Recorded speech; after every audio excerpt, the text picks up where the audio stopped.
Hello guys, this is my first video with voice, so my first talkie.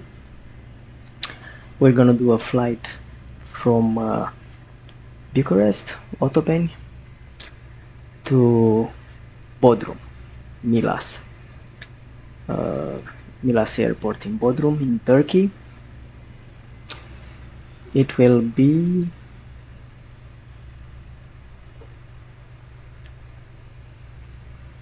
one 1 hour and 30 minutes flight time,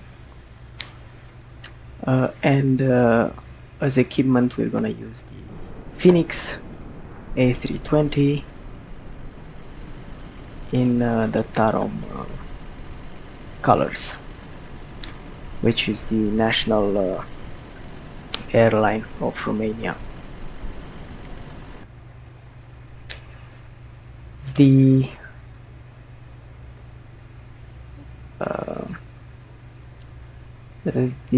boarding has already started. It's still 16 minutes to go. We have 94 passengers, and we'll carry about 8.4 tons of fuel. So let's start doing the pre-flight and setting up the aircraft for the flight. The flight plan comes from SimBrief, of course. Okay, so setting up the IRS for the alignment later on. Okay, this should be on, this should be on already, armed, so that when we put power on, everything, or at least these systems, start up. Okay, battery is on the buses. Crew oxygen supply should be on, and ground control for the recorders should be on.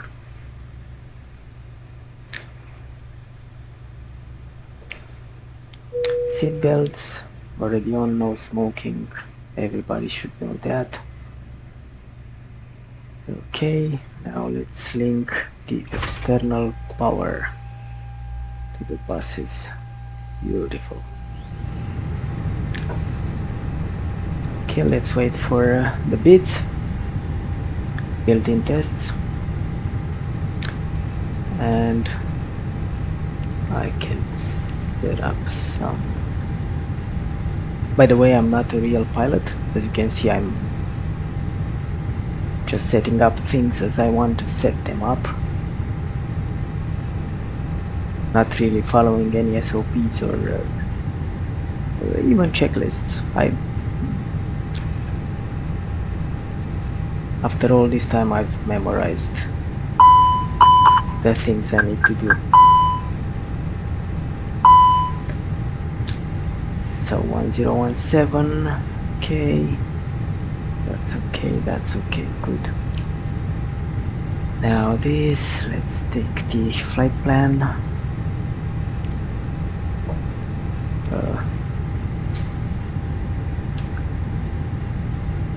Let's take the ACARS first. Okay. And back. Initialize and get the init page A initialized. So Lima Romeo Oscar Papa to Lima Tango Foxtrot Echo.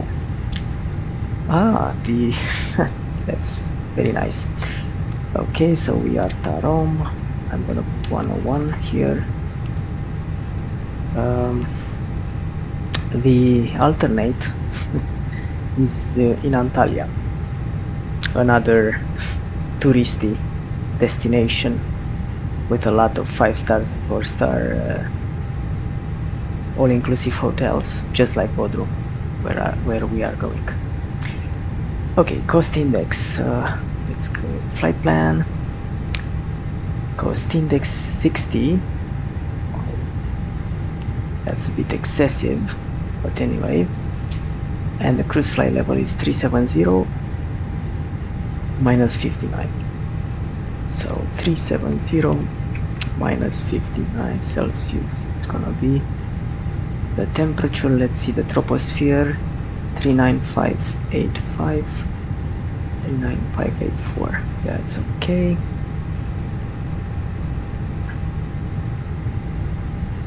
Now I'm gonna check the weather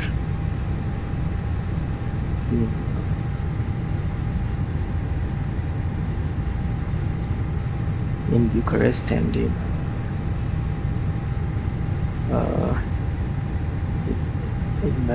our destination, Bodrum. So I have a small application that I did, small command line application that I did that fetches these, the METAR and the TUF. So it's 21 degrees 1018. Okay. Anyway, so 21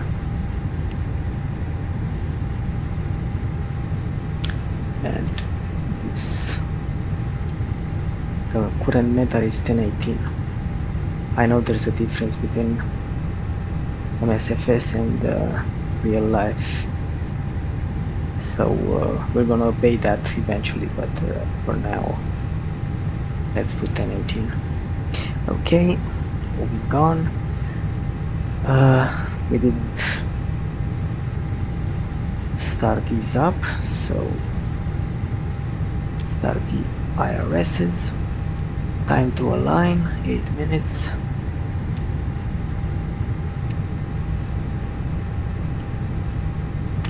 This is the third. Okay, 8 minutes, and last one.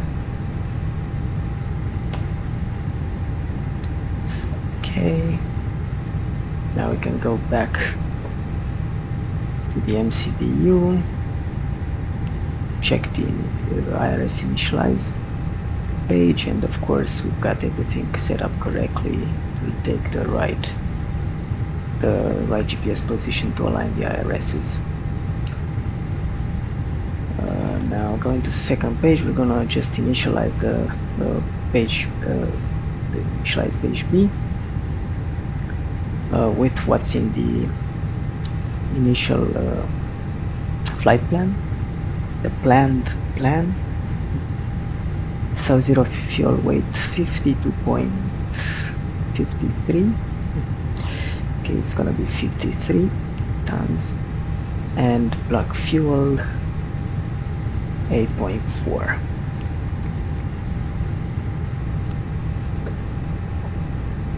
Okay, now we're gonna go to the plan. Let's see if the departure still fits the weather. So in the plan we were scheduled for 08 left.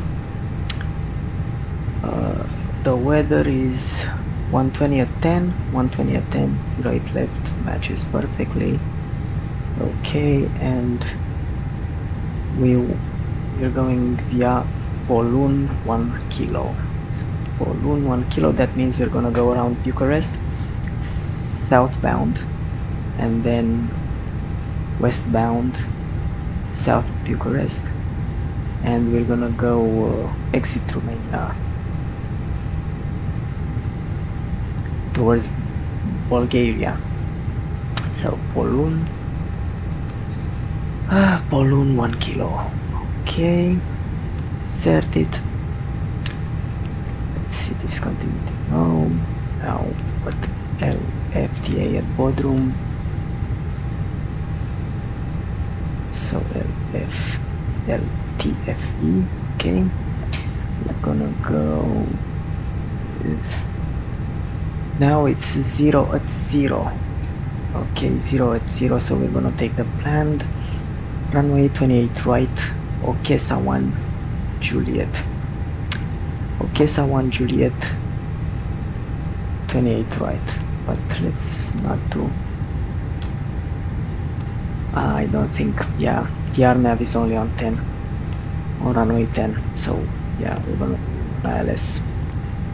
ILSX 128, right? I said something with O, Oscar, OKS 1J, I guess it's the only one, OKS 1J, any vias, no via, okay. Let's go, let's check the plan. Let's continue. Let's also check the final approach thoroughly. Oh god. So we're gonna come from the north, okay. We're gonna pass north of the airport. In here I know there are some mountains, so I guess, yeah, there are some. So flight level 120, 7155, yes, they are in the flight plan, so that's perfect. Wonderful. Okay, now let's set up the FCU, not MCP, FCU, yeah. Okay, we're gonna go direct to 37,000 feet. Let's give control mode. Okay, VOR and VOR. I'm gonna set this up for 40, and we're gonna show terrain, but not now. Let's wait for the alignment.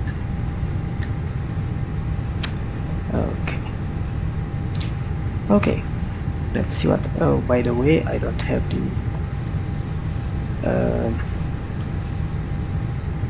the tablets in the cockpit. I don't like them in the cockpit, so I'm connecting locally via the web browser to localhost via port to 8083.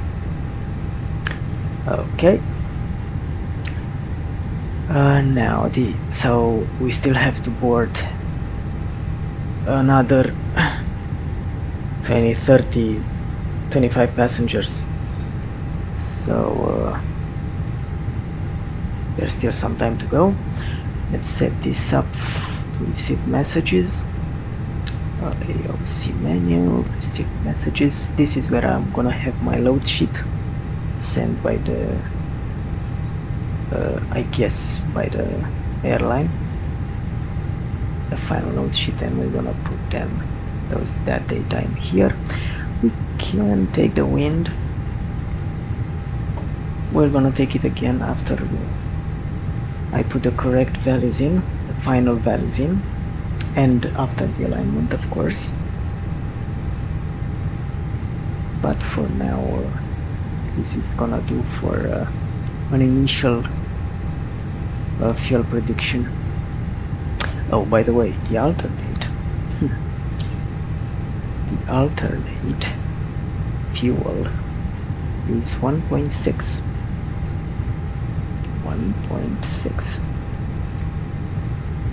Yes. Okay. So secondary flight plan.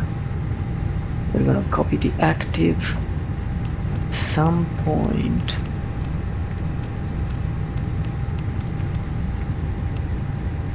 After this, I guess, after the runway, we're gonna go. No, I don't know how to. Yeah, let's. Yes, okay. So after the runway, we're gonna go. Oh, that's wonderful. So you cannot do it here. Maybe. Okay, so we're gonna missed approach the runway. We're gonna go the published missed approach. We have a manual here and VOR. I guess it's a VOR. And at this VOR we can put a new destination. LTAI Lima Tango Alpha Indigo. Okay. New destination. So now I have, after the missed approach procedure, I have a flight plan discontinuity. I have a flight plan discontinuity towards Antalya. Your life jacket is under your seat. Should it be required, you must remove the cover and place the jacket over your head as now demonstrated. Okay, still 13 passengers to come on board. GPS primary. So we have alignment. Great. It may also be inflated by blowing through the mouthpiece. Your seatbelt is fastened and now I don't know if this announcement, this safety announcement is heard, can be heard by you, but it comes from Air Hauler actually, because this flight is done in Air Hauler too, so the passengers are not really loaded yet. Now anyway, let's put this on wind. This is the wind that the IRS-1 gets. Let's see if we have fueled. We are fueled, so these pumps can go on, and I guess we can start the APU to be ready once the passengers are on board. Okay, constraints here, airports here, the rain. Okay, wonderful. So, okay, and this, yes.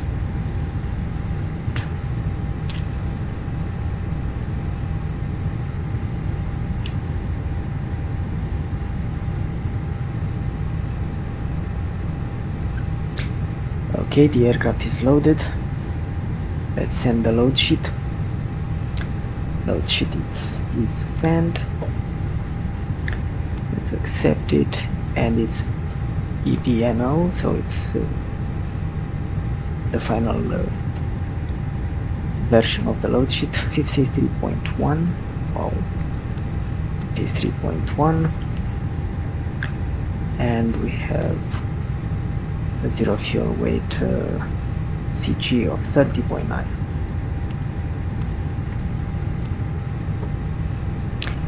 Well, it's actually the position of the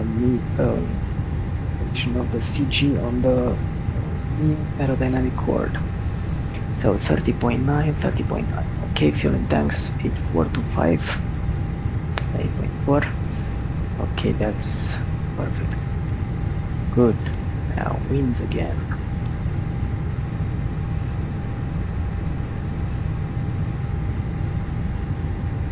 And insert. Now let's set up the flex temperature, the takeoff page. Okay.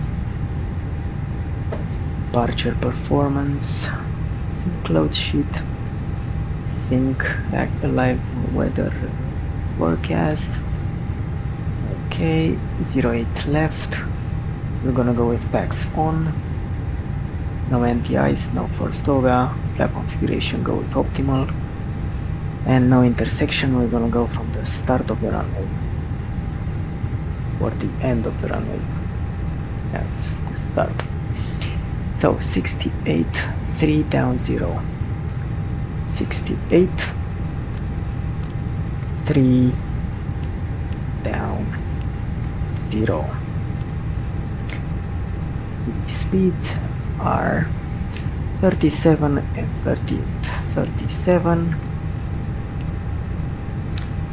and 38. Transition altitude is okay, 4,000 feet. Thrust reduction, let's go with, so this is 1500, feet above runway. Yes, it's 314 feet. The airport is at 314 feet altitude, above sea level. So okay, let's reduce at 1200. Let's do kind of a noise reduction procedure. Let's reduce at low altitude and accelerate or become noisy higher up at 2200. Oh. 1,200 to 200. Sorry about that. And engine out acceleration. Yes, that's perfect. Okay, we'll leave this page here, and in here we'll leave the flight plan page. Wonderful. Estimated fuel on board the destination will be 4.2 tons. Wonderful. Okay, let's see. So we have APU is on, external power off.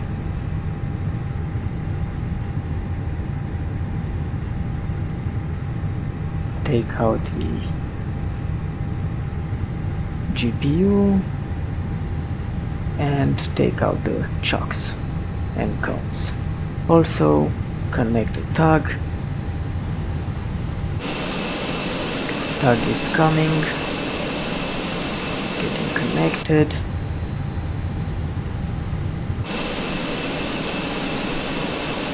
So what we're gonna do is we're gonna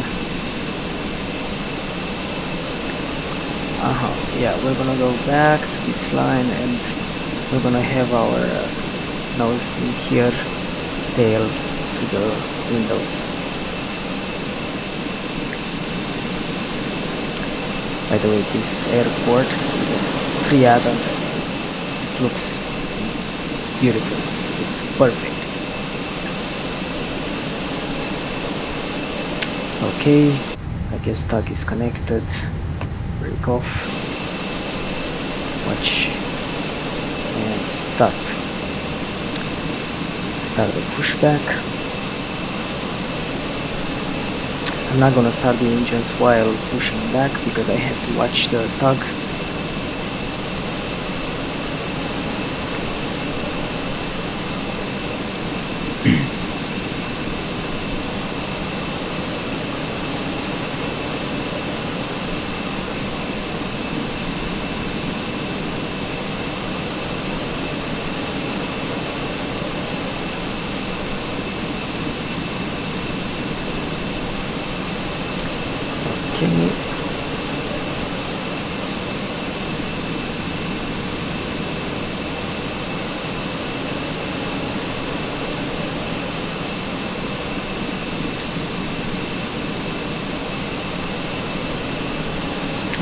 That's a pretty good pushback.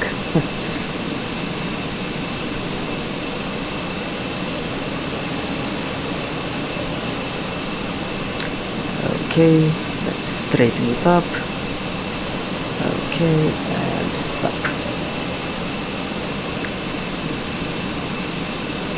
Okay, let's stop, brake on, and disconnect the tug.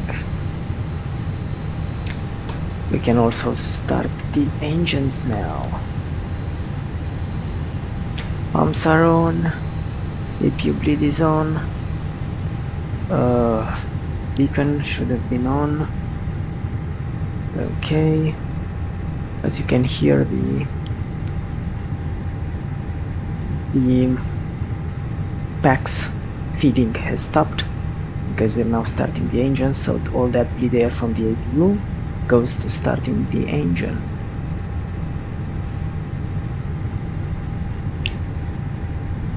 And now we wait.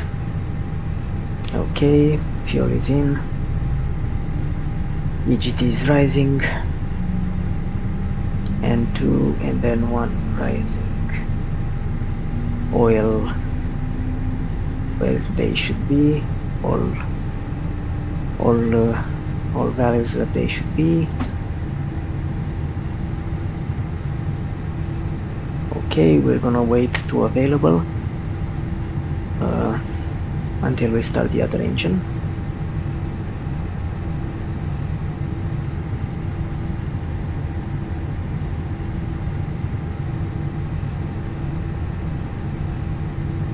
Okay, available, starting engine 1.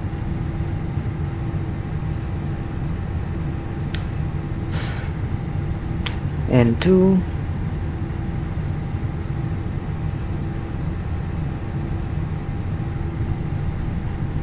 Fuel is in, EGT rising, pressure, oil pressure rising,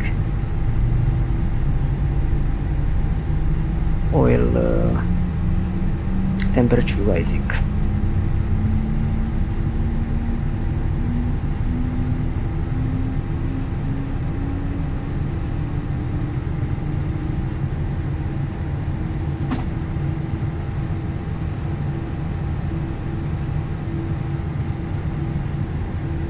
Waiting for available.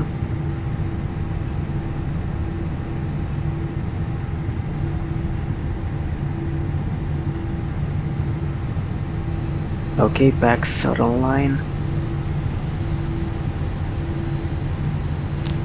And we have available. Start on norm.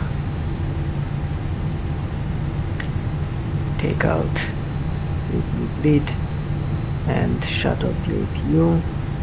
Nav and logo can go to position 2. Beacon is on. Stroke to auto. We're gonna taxi, so taxi can go to taxi. Taxi lights. Let's watch the whole panel. Okay. Yes, everything looks cool there. Now let's set up.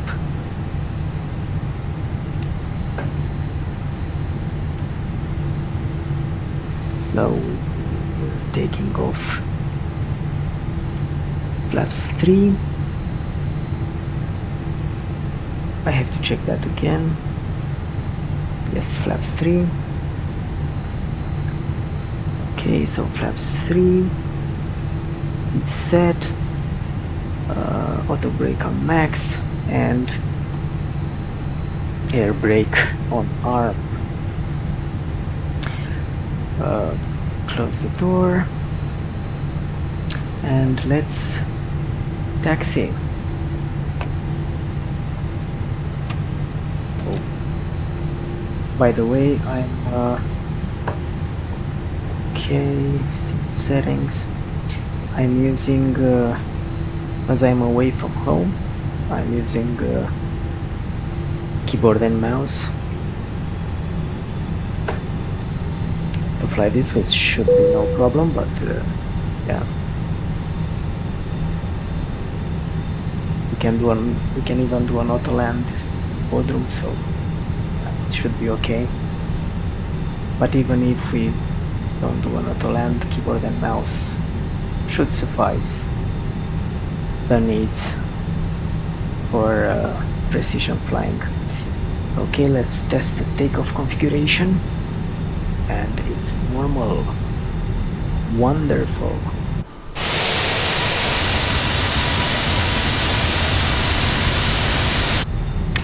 We're gonna go left on M here.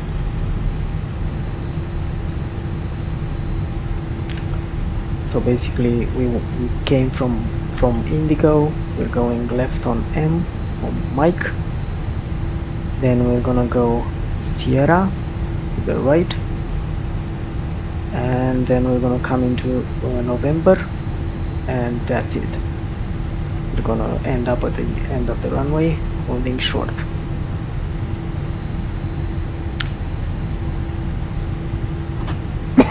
TKS is on standby.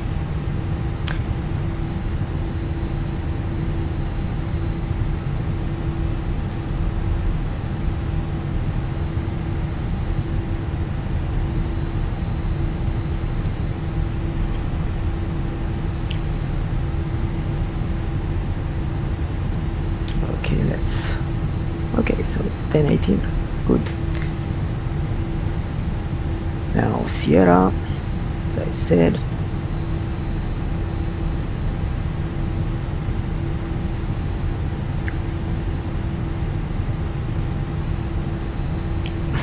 Yeah, great driving, my friend.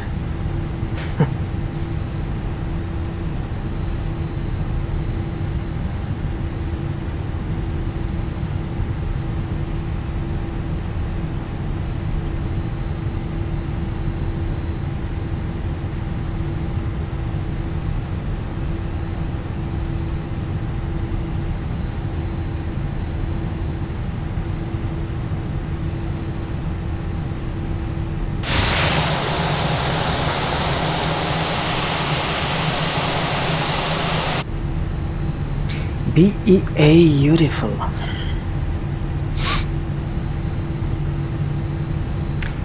I'm not flying with any traffic.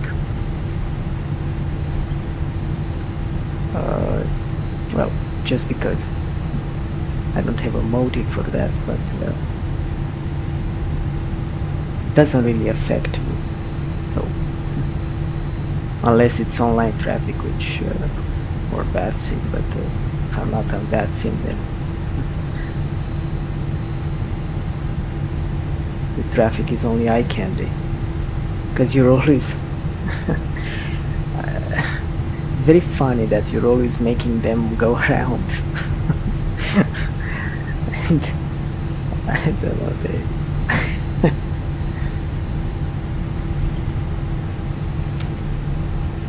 I'm always thinking that they get upset.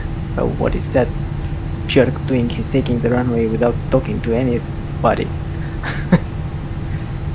Okay, let's take the runway. Lights on. Okay, let's put the gas on, and okay, let's brake a bit. Where are you going? Okay, great.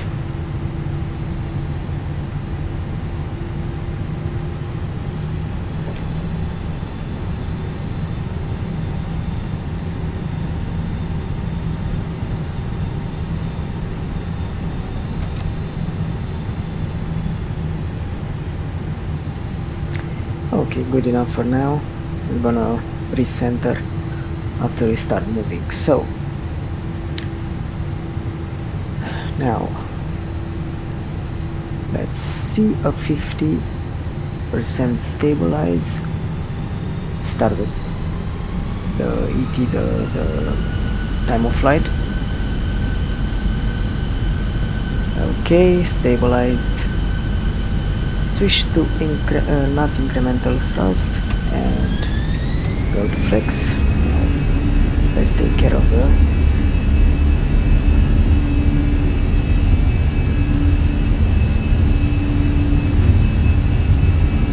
yes, you may see me wobble around the center line because, well, when you're on that's what happens when you're on keyboard. Let's center the okay, so gear up, and we can put the autopilot on.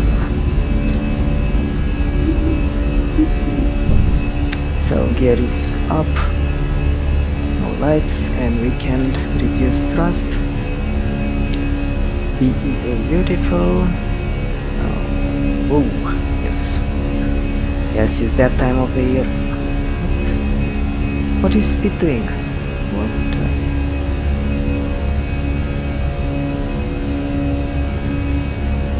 Okay. So we're on thrust, climb, nav. Okay, that's okay. I thought it went to a protection, but it didn't. Yeah, it's okay. Yeah, it's that time of the year here. It's turbulent air.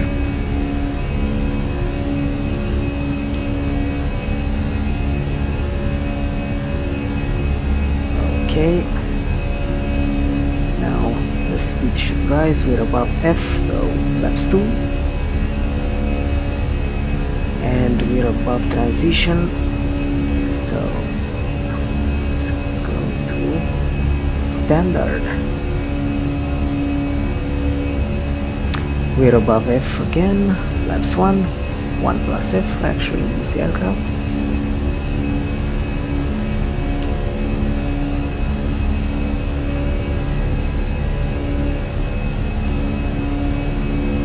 Quite turbulent.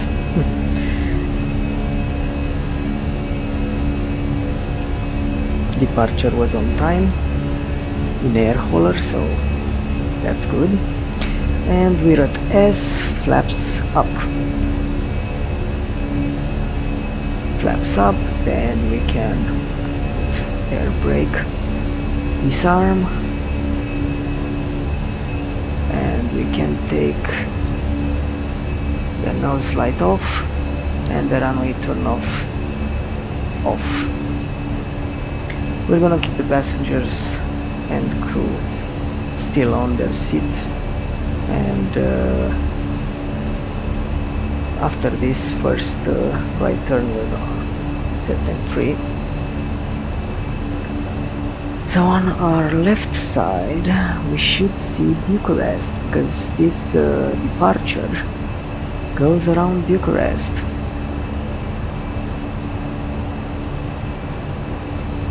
So this is Bucharest, yeah.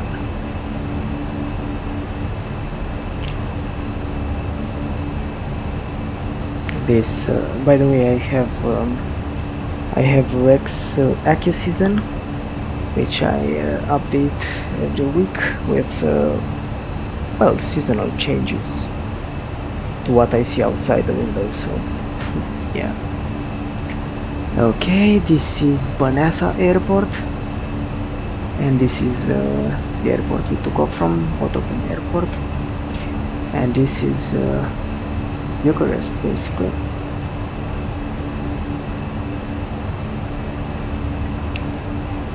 It's a large pie of a city.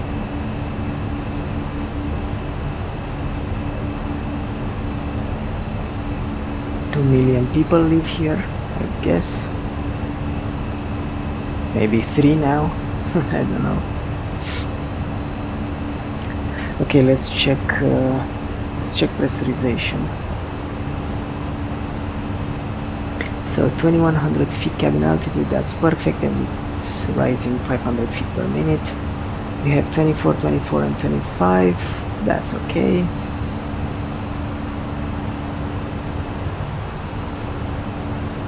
And we're above flight level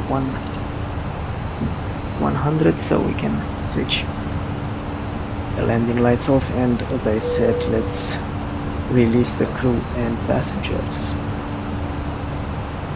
Speed is going to climb speed, climb profile, and flight level 370 is set on the FCU.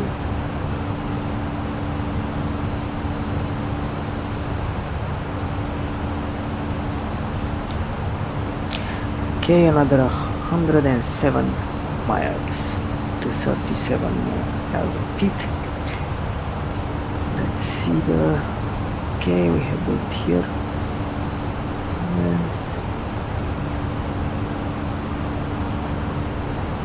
Yes, everything is set up correctly for the climb.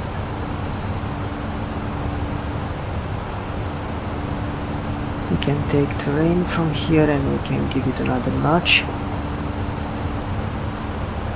So as I said, we have Lima Romeo Oscar Papa here and Bravo Sierra here, which is Băneasa. I have no idea what this is, but again, MSFS has everything in, even if it's just a strip.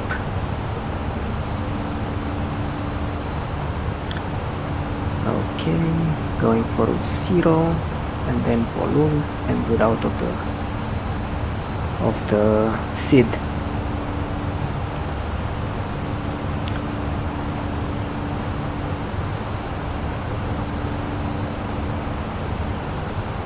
Climbing 2800 feet per minute. Wow. But then again, we only have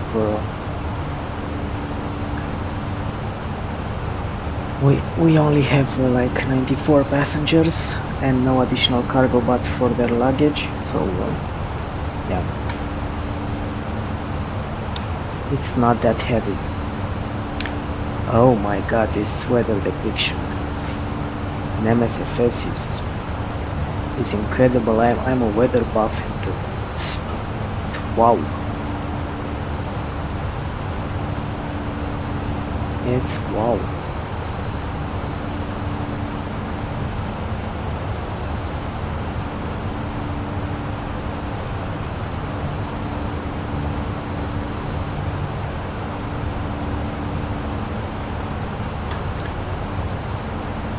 Let's see what we can see of Bucharest.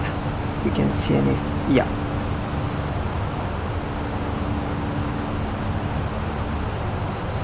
So we are okay. We are south of Bucharest. Yeah, this is. These are the small villages or towns around Bucharest.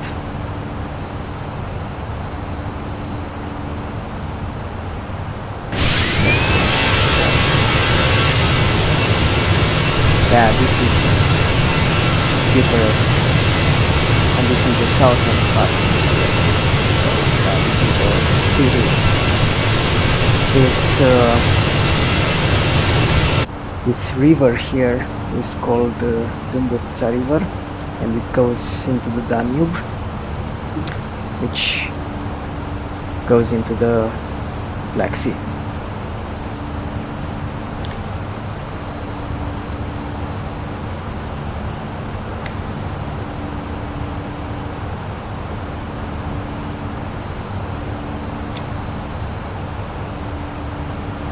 So climbing away.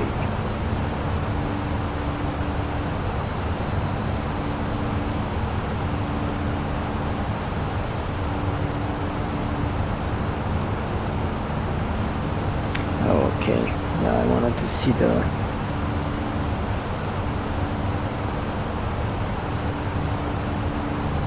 it's better if we see like this, maybe.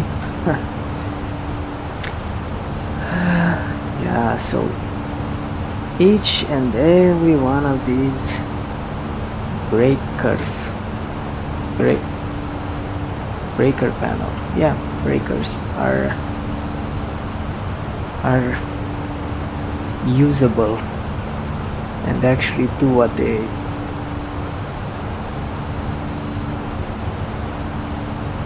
what is written there. Let's see if I have a cabin camera. Oh, I do.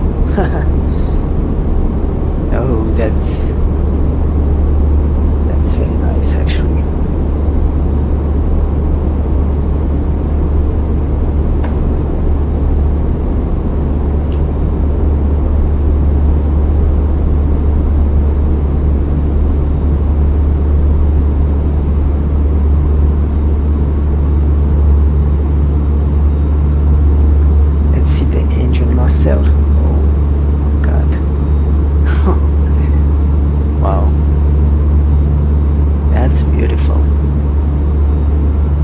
Step on the vortex generator. Wow. Beautiful. And look at this very shallow, very small wing flex, which is actually realistic for the Airbus. The Airbus doesn't flex that much. Well, the A320 doesn't flex that much. A Boeing. I also have the 737-600 from from the best, from PMDG, and also that flexes beautifully because of the bearings. The 737 flexes much more than the Airbus A320. So I'm thinking that's realistic. And of course, we've all been flying. You don't have to be a pilot to notice this stuff. We've all been flying these aircraft around the world, and yeah, that seems very realistic. Okay. Oh, look, this is the Danube River.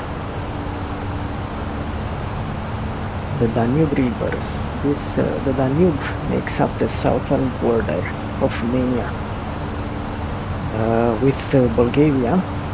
Well, up until Constanța County, where it goes north, and then goes to the Black Sea. And of course, now is when we get nebulosity, because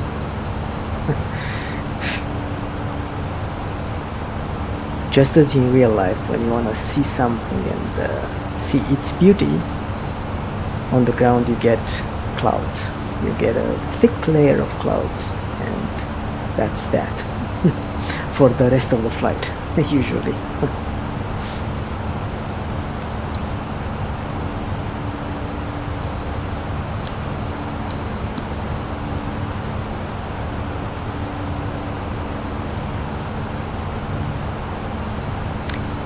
Yes, so we are now going southwest for now, and then south, straight south.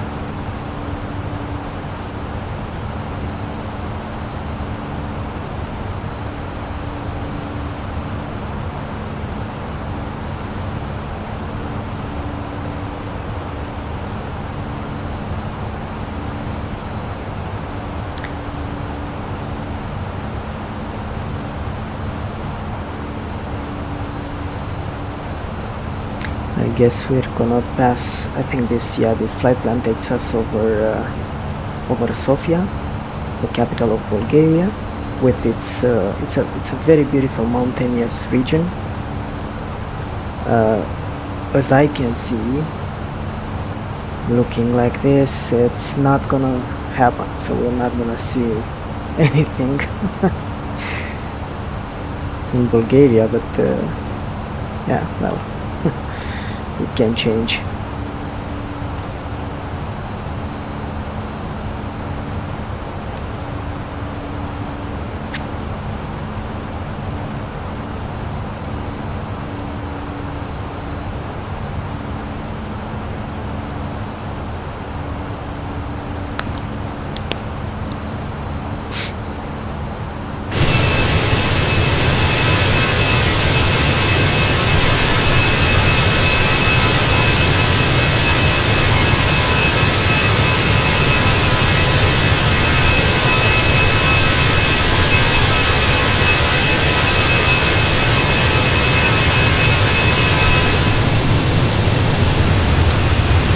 Beautiful.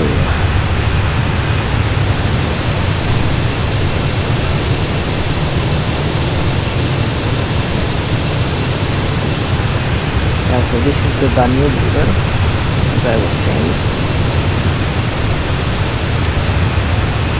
Ah, no. What I was showing is actually the old river. It's the old river which goes into the Danube, and then the Danube continues to the Black Sea. This is the Danube, this is the border. Yeah, I was only seeing part of the picture, so yeah.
it's a fairly short flight. I chose it because it's fairly short. It's not too short, so that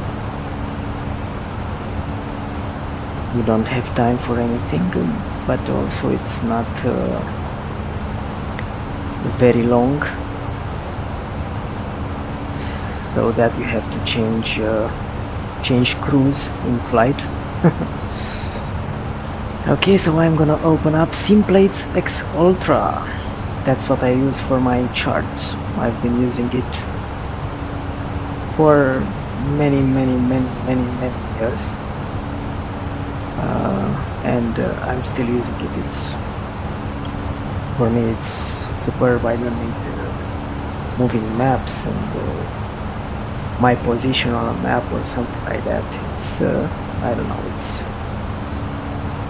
it feels more realistic, but anyway, it's very subjective.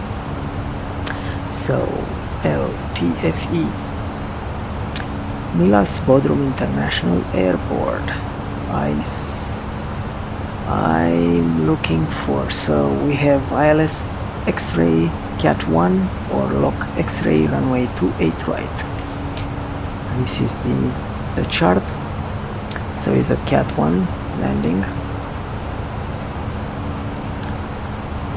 Let's set up some of the, first let's check the frequency and the course.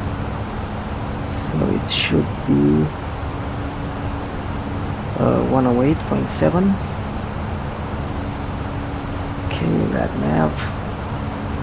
Oh, it's too early for this. Yeah. Anyway, we can set other stuff.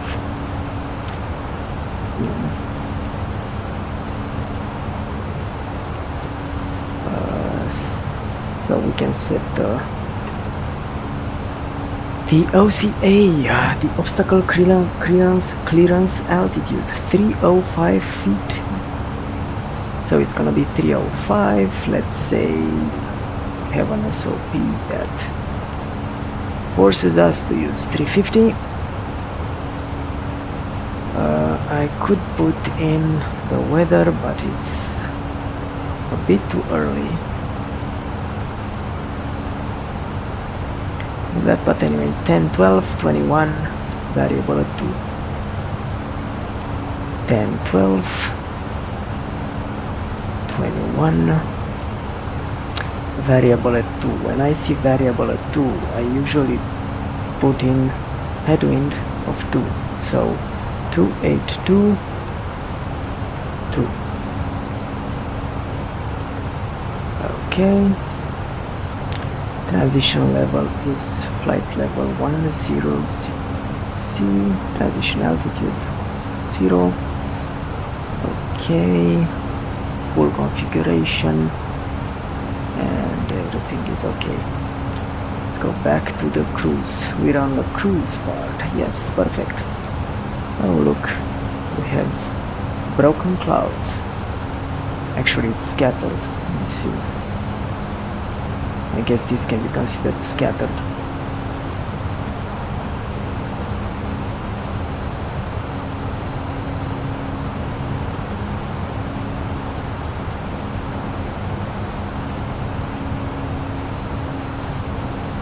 Or even few around here. Anyway, no, it doesn't matter. Let's check the screens. Okay. So we're going to Golf Oscar Lima. Let's see the airports. Lima, Bravo, Sierra,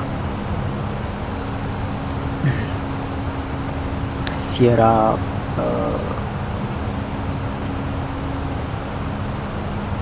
LBSF. This is the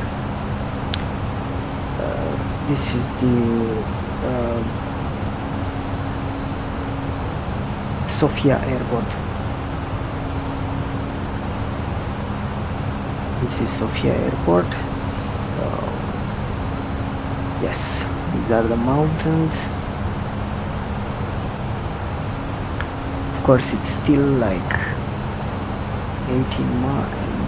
60 miles away. So, but anyway, in here,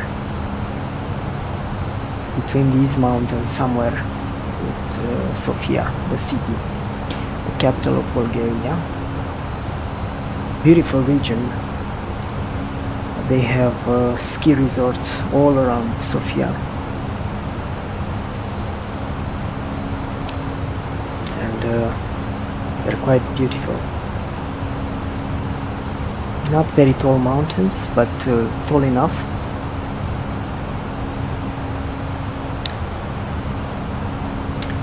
So what was the F? Let's get back to the basics.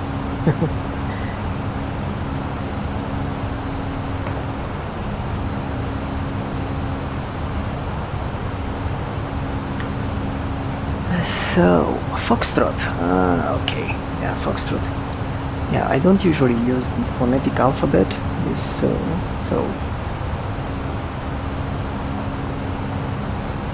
I have to remember everything. They have to come back to me.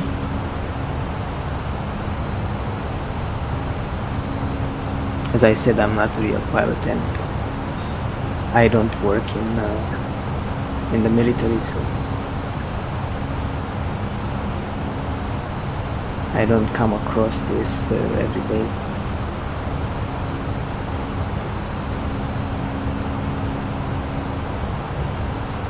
Okay, so we have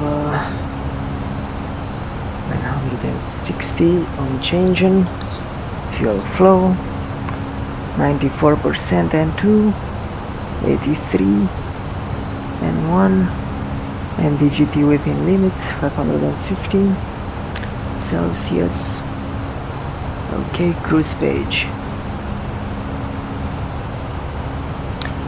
Cruise page, fuel used 1760 until now.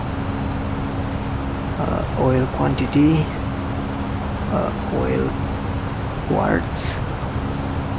I guess it's in quarts. So 20.8 and 18.6. Vibration, N1 is 0.9 and N2 is 0.1. Yes, because N2 is spinning faster. Vibration in the mechanical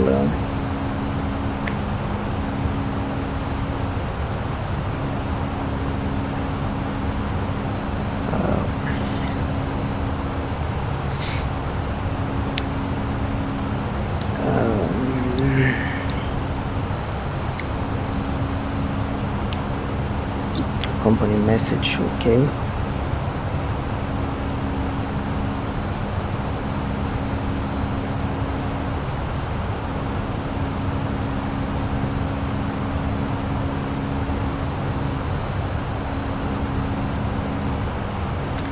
company message here.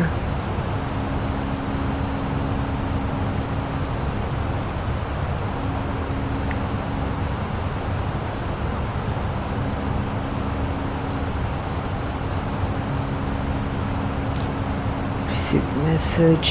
I have to put in the ABC for okay, yeah, because if I so I'm not on live. I'm on live weather, but I'm not on live time because I wanted to do this during the daylight. So yeah, there's a big difference between sim brief plan time and actual time flight. So I'm gonna put in let me check the chart.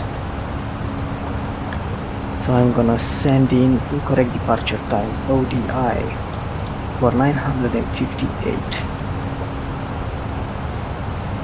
Okay, 958 and ODI. ODI, yes. Send. Now let's wait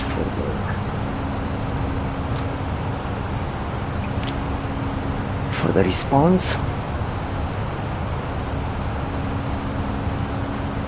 ABC received. Perfect.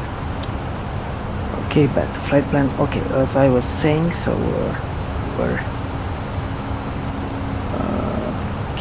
were set up beautifully to check the systems. So vibration on M2 because of the higher RPM. The mechanical resonance is much lower than for N1. So N1 spins when it's at 100%, I think it spins around 5,000 RPM, while N2 at 100% spins around 14,000. So it's quite a difference. Because of the higher speeds, ignition speeds, is the vibration is lower. Now let's go through all of them.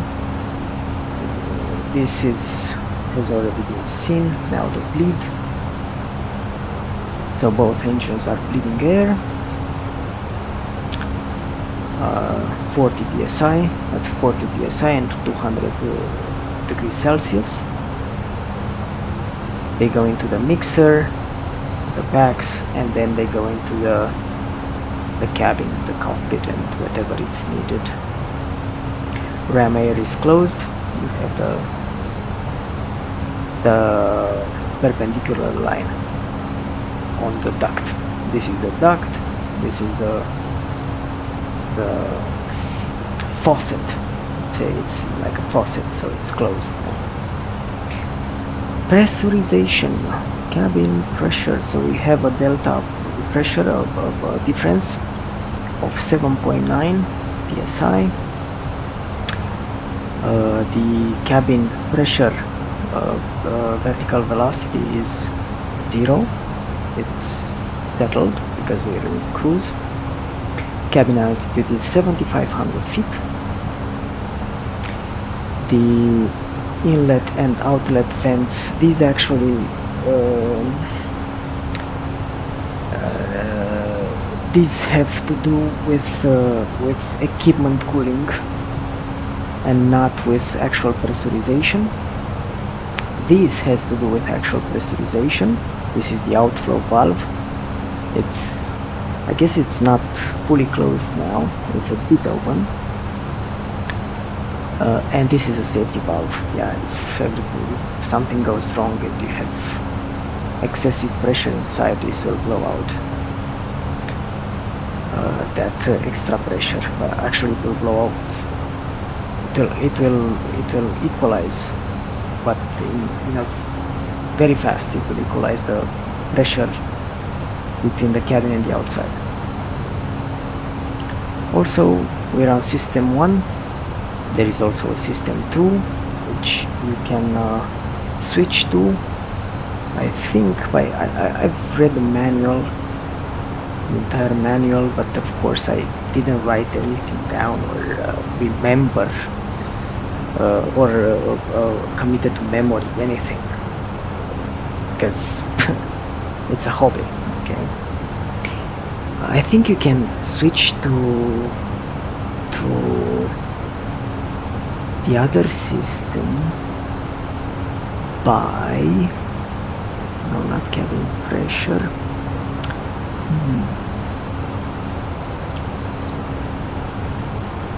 Ventilation, yes, maybe somewhere in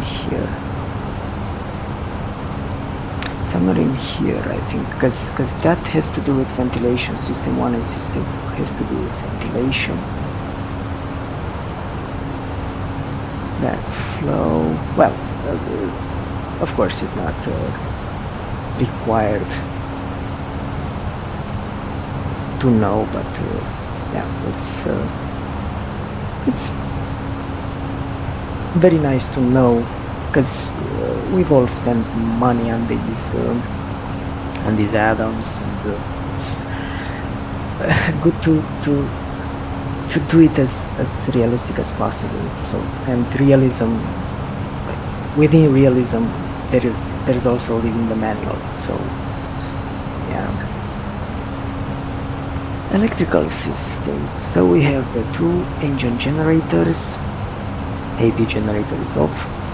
We have these are the actual connections between the engine and the generator. It's like a gearbox between the turbine and the generator, because in no way will the generator spin at 5000 rpm. The gearbox is 90 temperature. I guess this is oil, IDG oil, the gearbox oil.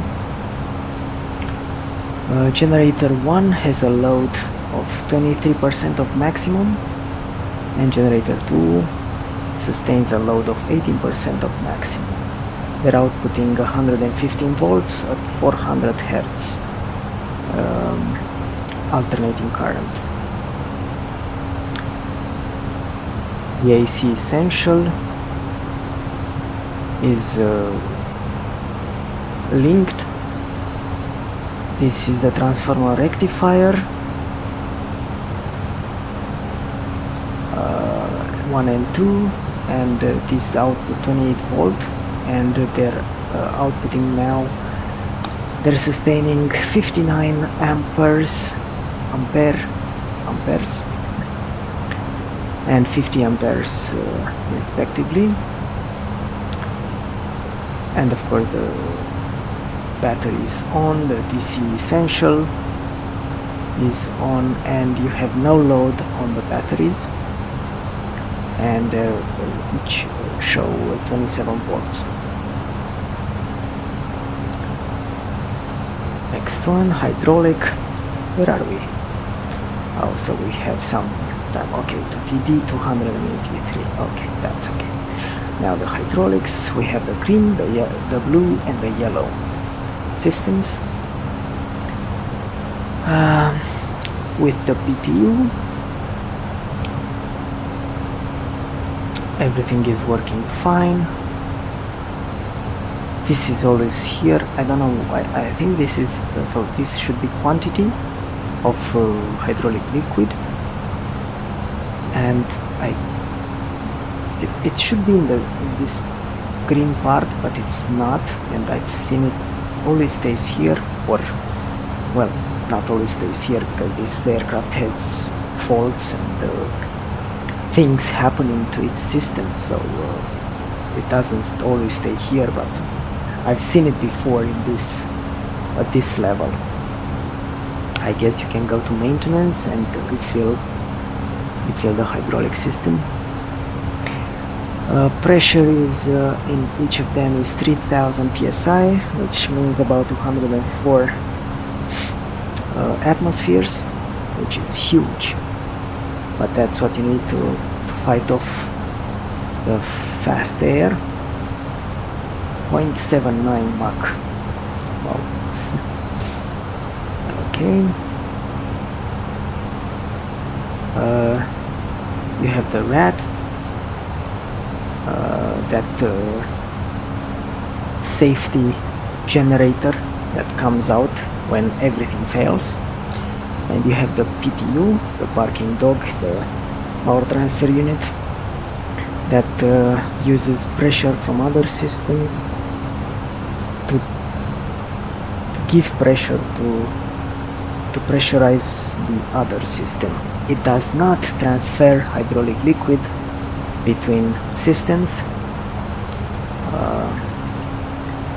There is sometimes a misconception for PTUs that they actually are just a valve that opens up when one side of the system has low pressure. and that way you have hydraulic liquid coming from the pressurized system towards the unpressurized system, and that way you get pressure in the faulty system. But that is not, that would break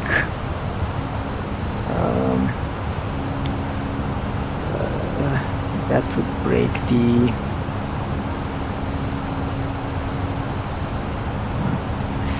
okay, yeah, that would break the redundancy, because let's say you have a leakage in the green system and the PTU would open up the yellow system towards the green one. It would mean that you have a leak in the entire hydraulic system, well, in the yellow and green systems, which is not okay. It's actually extremely dangerous. So what the PTU does is, it is a hydraulic pump, which means that on both sides, if you will, you have a turbine and a compressor. If you think about it like a normal pump, you have a turbine and you have a compressor, and that's how the PTU is. The turbine is powered by the hydraulic pressure in the system that works, and the compressor is powered by this turbine, which in turn will pressurize the faulty system, the unpressurized system. But there is no linkage of fluids between in the PTU. There is only an axle that goes that links the turbine with the compressor. Okay, of course we have electrical pumps, backup pumps that will go off or go on automatically. Fuel, 147 miles to go. Okay, so fuel on board is 6.2 tons, and the fuel flow is 33 kilograms per minute.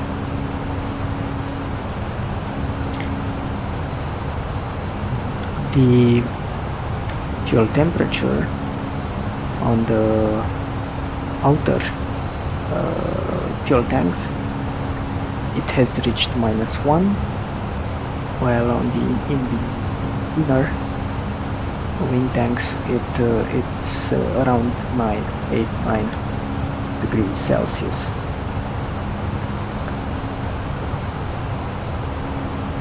As you can see, the center tank is empty and the pumps are closed. The pumps in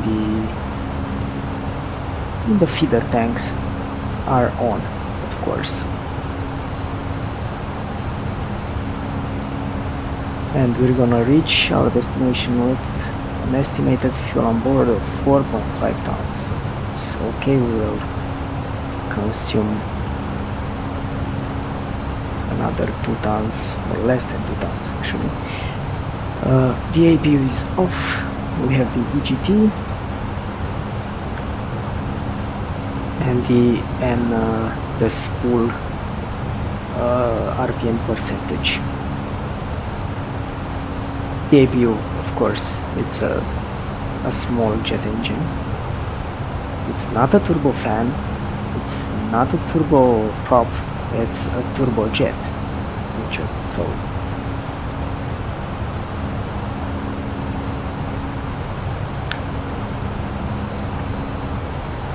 that's why it's actually very noisy.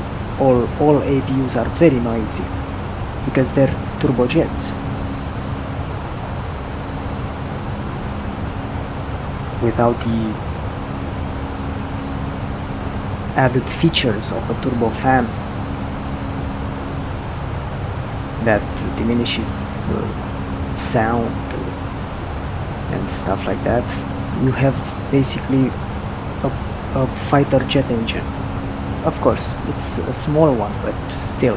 And in any case, if you go around the back of a 747 when the AP is on, oh my god, you cannot hear anything, as I guess you've seen on air clips videos on YouTube. Okay, we're at conditioning, so air conditioning. This has to do with air conditioning.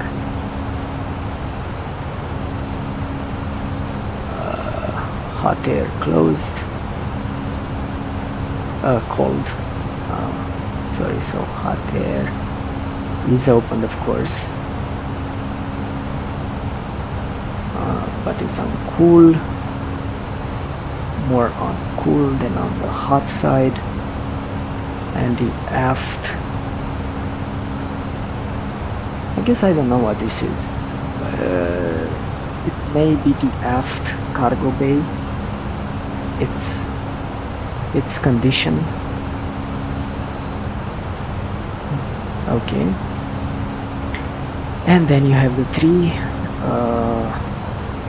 cabin sectors. You have the cockpit, the forward and the aft sector, 24 across the board. And you have hot air, and then it gets cooled.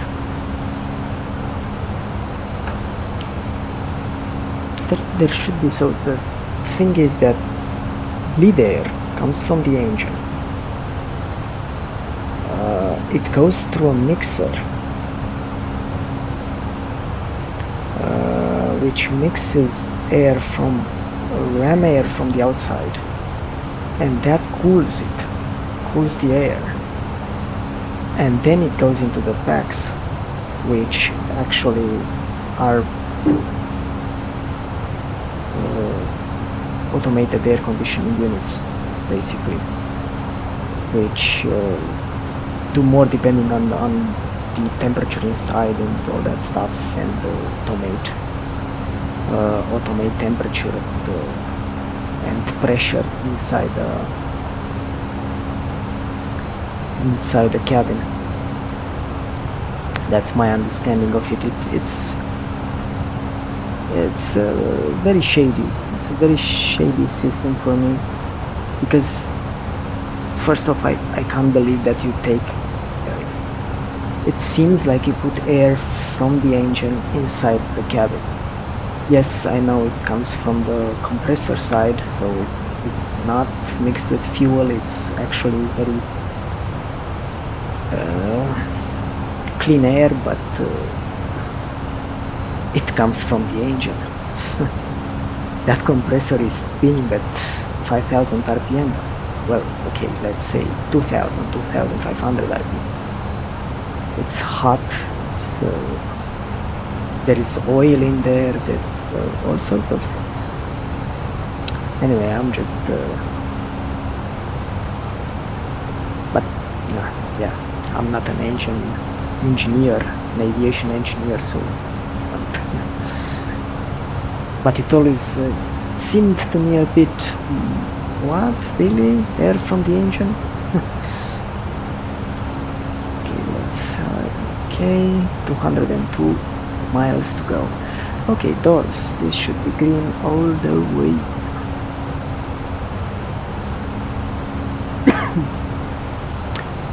And cockpit oxygen is 1800 psi, perfect.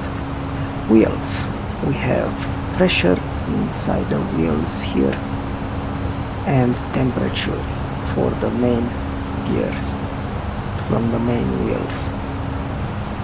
The doors, of course, are closed. Flight controls. Yes, everything. So, pitch trim is 1.8 up for this cruise. And you also have the systems that are powering these exact flight control servos, which is superb. I always liked this about Airbus. It always shows you everything. We have a gross weight of 59 tons now, a total air temperature of -31, a standard air temperature of -58, and an ESA deviation of +1 Celsius. Basically the total air temperature is normalized to the Mach number, because we're adding friction to the air. There is a rise in temperature.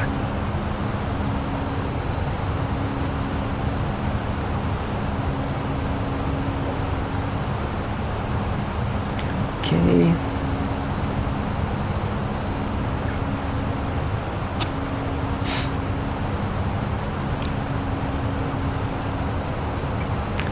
So let's, well, no, 187, okay. So let's, secondary flight plan.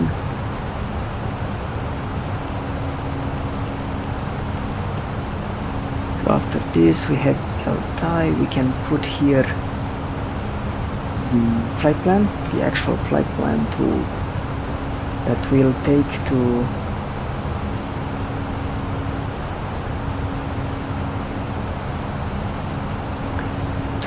Antalya. I don't think we'll do that, but if I would want to put it is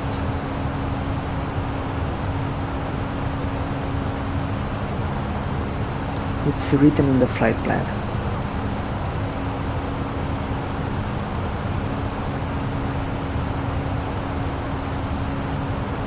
And I guess in this case it's quite simple.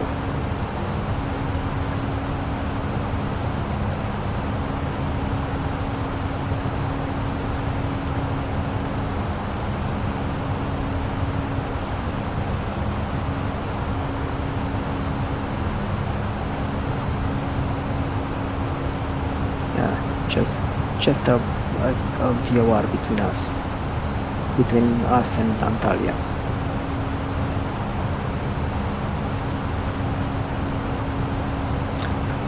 Now let's see about some of the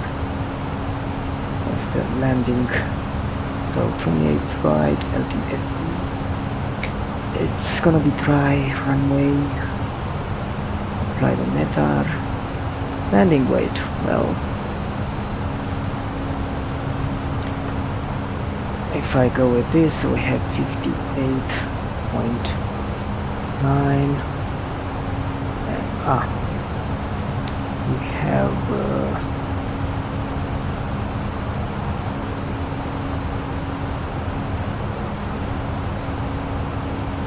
so 4.6. Well, now we have 5.8. So 1.2, this minus 1.2, it's gonna be 57.7. Let's check the plan.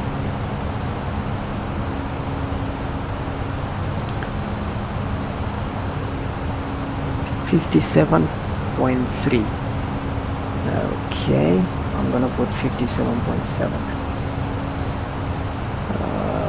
Okay, 57.7.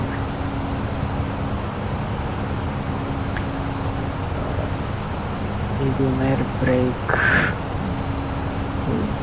Let's put in no air brake, lower auto brake. Idle reverse.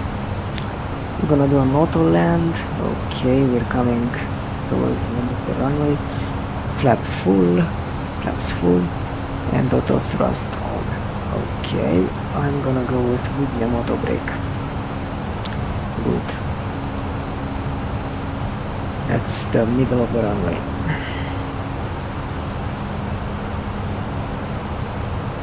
Okay, go back to perf. 159 miles to go.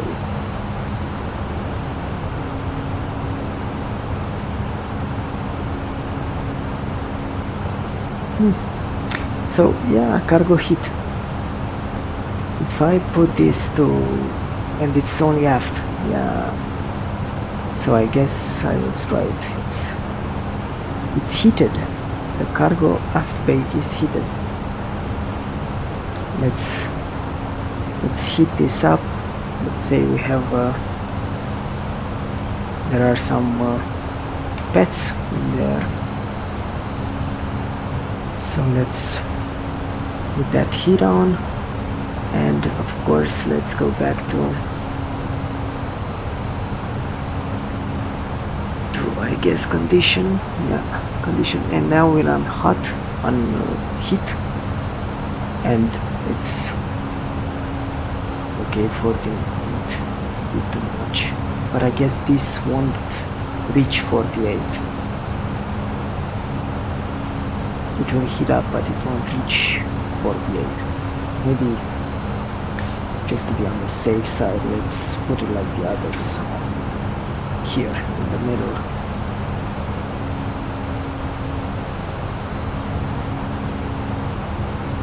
So 33, 30, that's okay.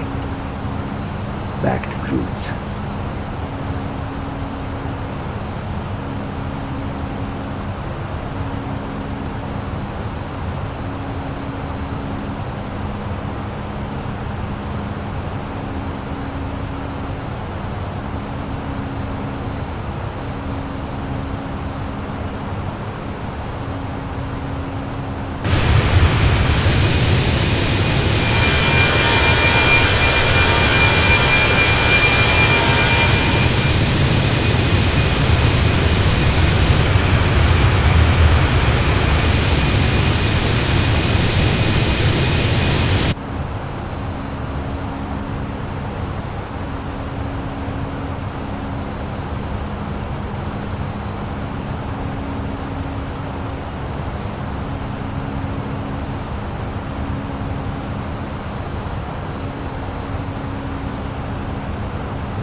While we go into the arrival and approach, we're gonna have terrain selected on my side also.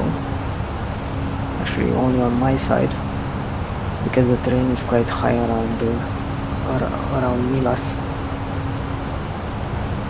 Again, another beautiful region.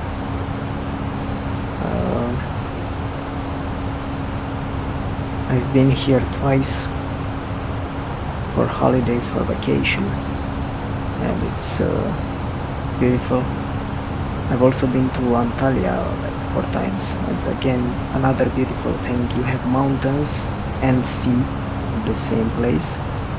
More in Bodrum than in Antalya. Antalya, the mountains are a bit far away, a bit far from the actual hotels, the actual resorts, but still beautiful places, both of them.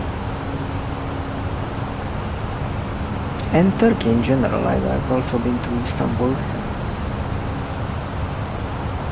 Let's just say there are places to see and visit there.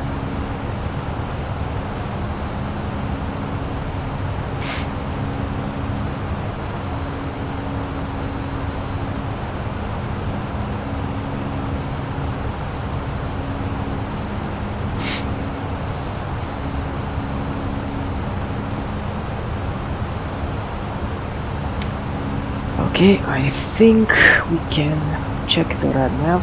Yes, IGML 108.7. IGML 108.7. Course is 281. Well, it should be 282, but it's a difference between simulator and real life. And it has to do with the actual position of the magnetic North Pole, magnetic poles, but it's not a big difference, so it's okay. Let's see, now we also have a VOR near Bodrum. It's called BDR, so I can put that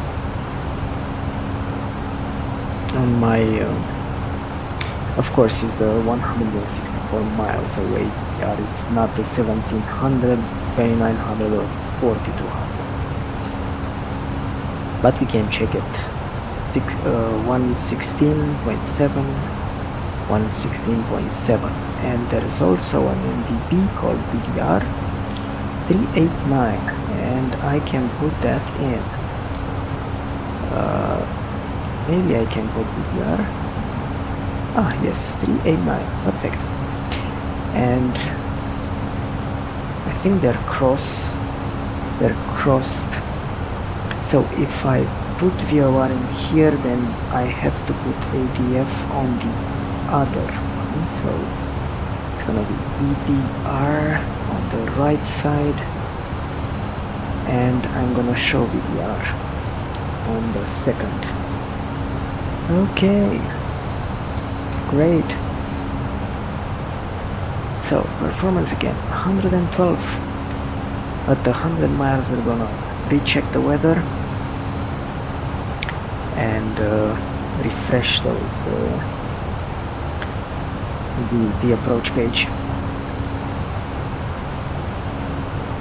with new data if there's anything to change.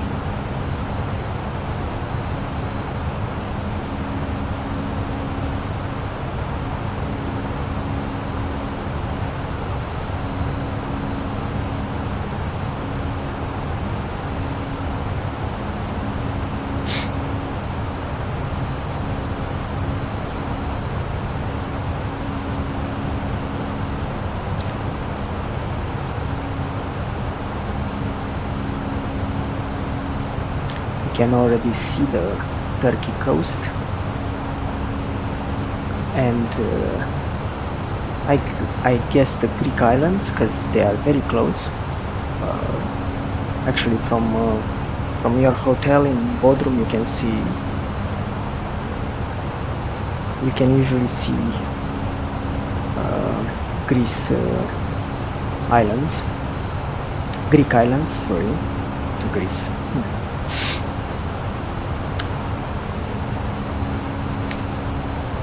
And we have 1 hour since we put the engines to 50%.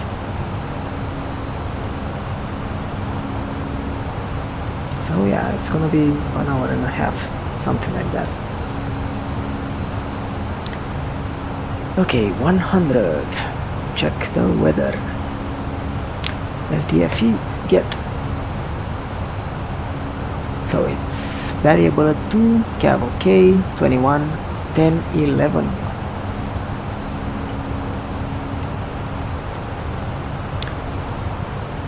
Then 11, 21 is the same, variable at 2 is the same,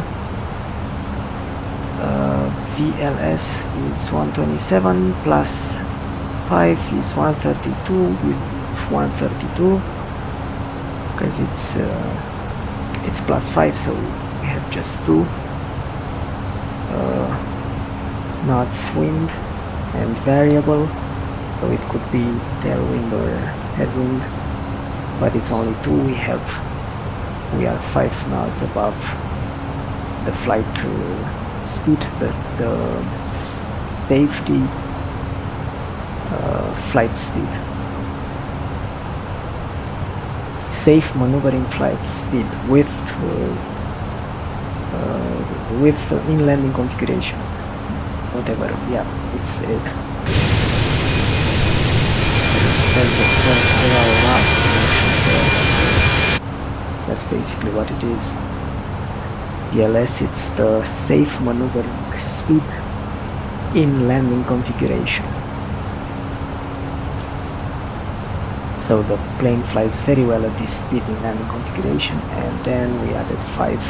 This is the minimum that you should add always to your VLS in Boeing or Airbuses. Airview, this is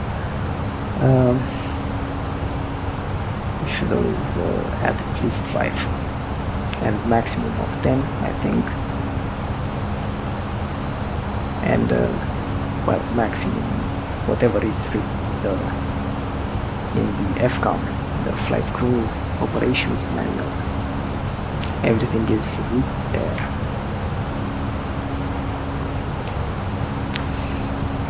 So 20 miles to the TD, the top of drop.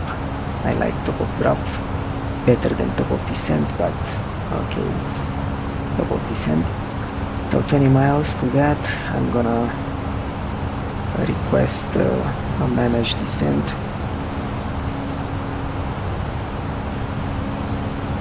So that we're a bit ahead of the profile.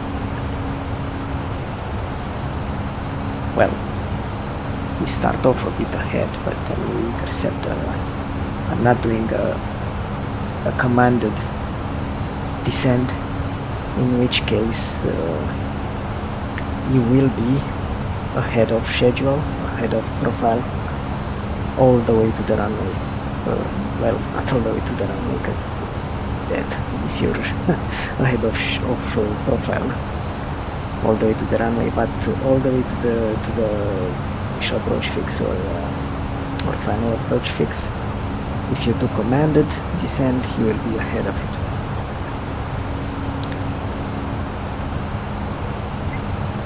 But I'm doing a managed early descent, so I'll be getting like 1,000 feet per minute descent rate up until I intercept the profile, after which the airplane will descend like on the profile. Will descend on VNAV. Well, I don't think it's correct to use VNAV in an Airbus, but anyway, we all know what we're talking about here, so.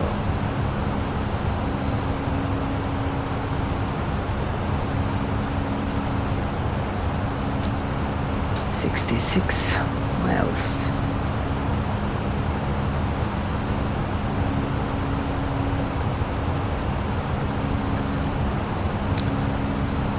So let's recall. Everything is normal. Beautiful. I said medium. The other things are set in the approach page. I can actually, because Airbus can descend, can lose speed and altitude without any problems. It's not slippery as a Boeing, which is much more slippery. You have to actively get on the air brake sometimes. But with Airbus, I can arm the ground spoilers, because I guess I won't need the brake. Sometimes I found that I needed it. You're getting the more drag message here, that's when you need it. But most of the times, no, I didn't.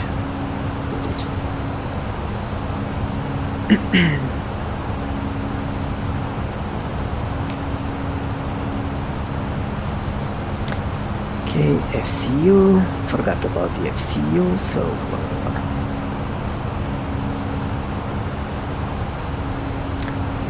we're coming somehow from the west, so from the northwest, so the MSA minimum safe altitude is 8,500,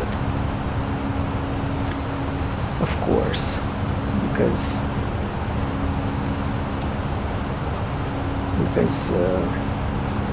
I have the constraints in here, and I'm doing a star approach, right? I will have constraints that will keep me out of terrain, the conflicts and stuff like that. So I can actually put the final approach fix altitude FCU, which is 4800 feet, but I'm not going to. When we approach, when we go below 90,000 feet,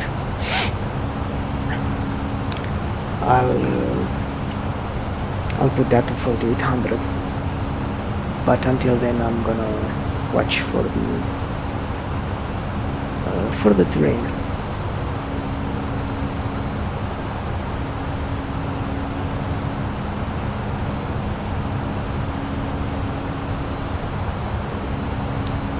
So let me check again. Yeah, northwest. We're coming from the northwest. So yeah, 8500 is okay.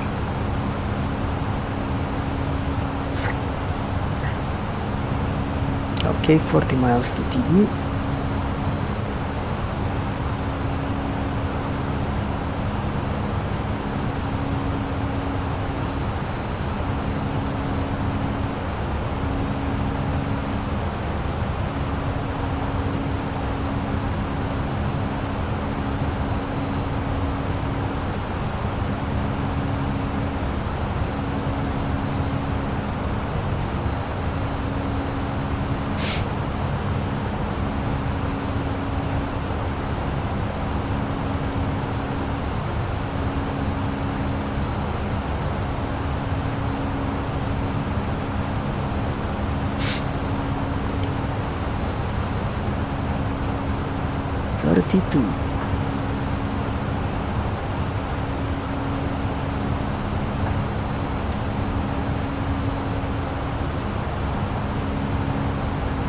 Oh, and yes, ILS X-ray 28 right. Perfect.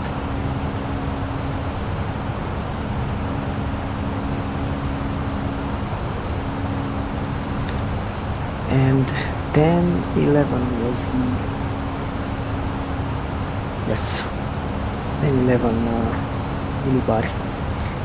millibars was the QNH in Bodrum.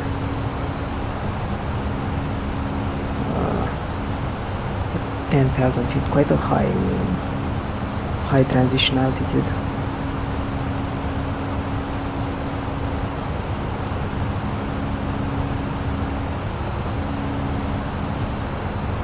Or actually it's the transition level, because you're transitioning into altitude. So all the way up to that altitude, or that point, you are in level flight, flight levels. Afterwards you're in altitude. So I guess it's transition level. That's another shady part of aviation. Kind of mixing and matching to get to the right answer.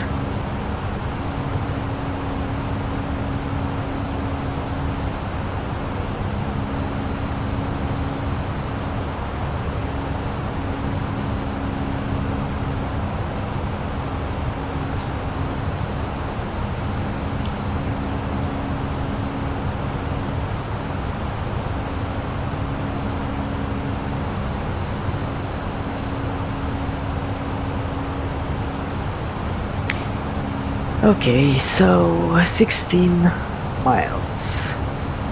Let's start the descent. Okay, engines pulling down.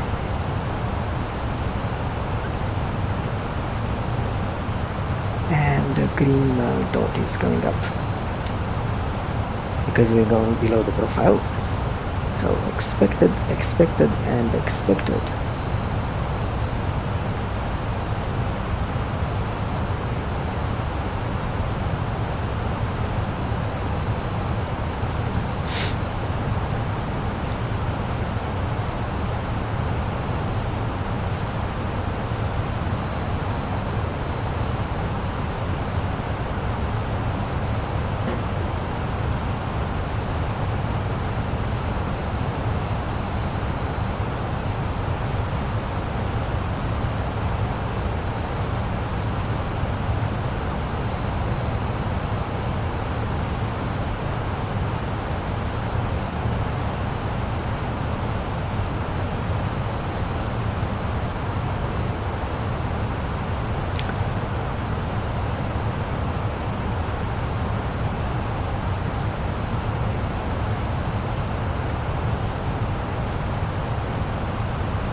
So 13:43, it's 13:22, so in about 21 minutes we're gonna be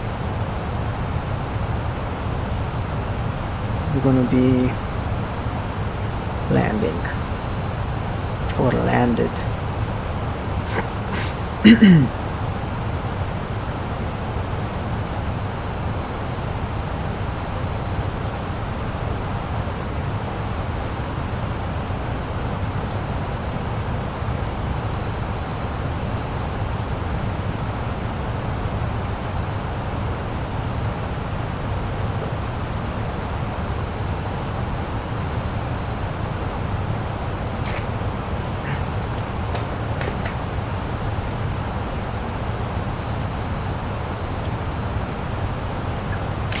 It's hard doing these talkies. The throat gets dried up. Like, very weird.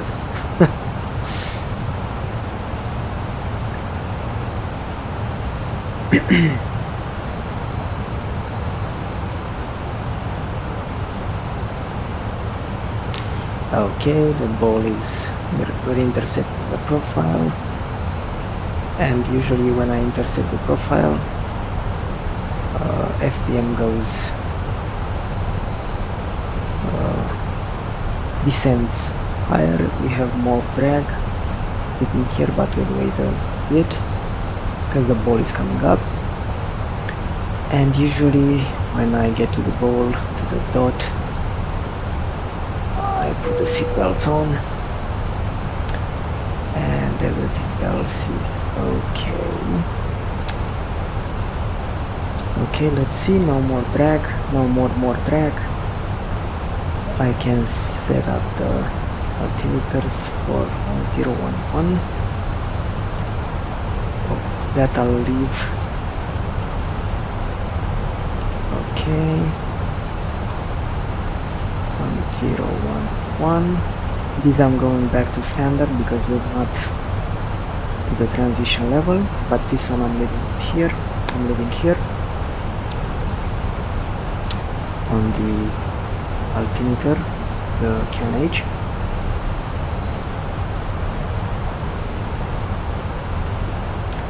Okay, yes, perfect. Unscheduled, everything is expected as expected.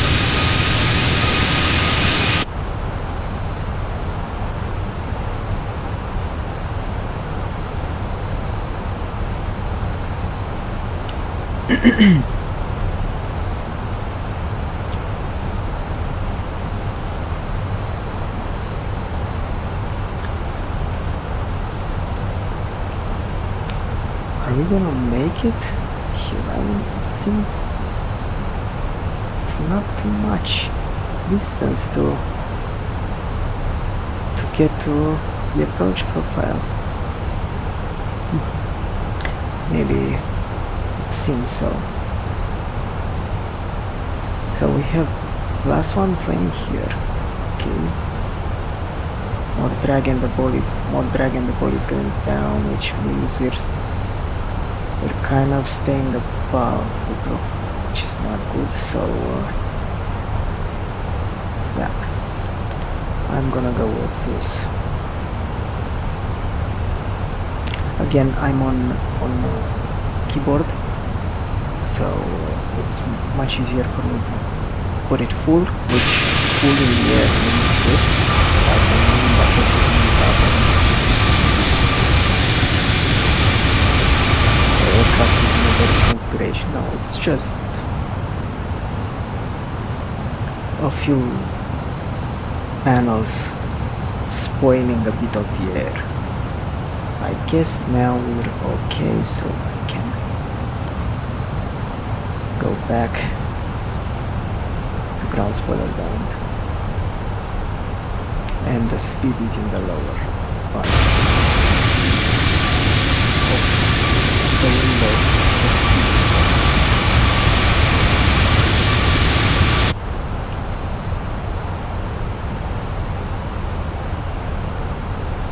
So flight level 180 here, we checked that. No.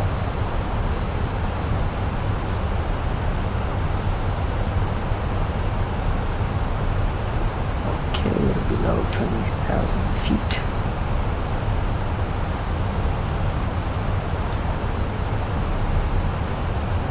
Have 159 here.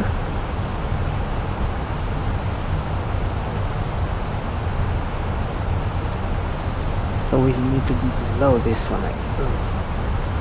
No, above this one at ACUS. But who? So 159 in here. Well, in here is 120.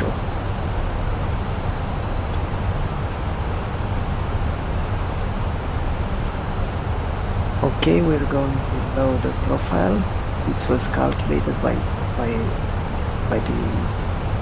the system because it knew about this speed restriction.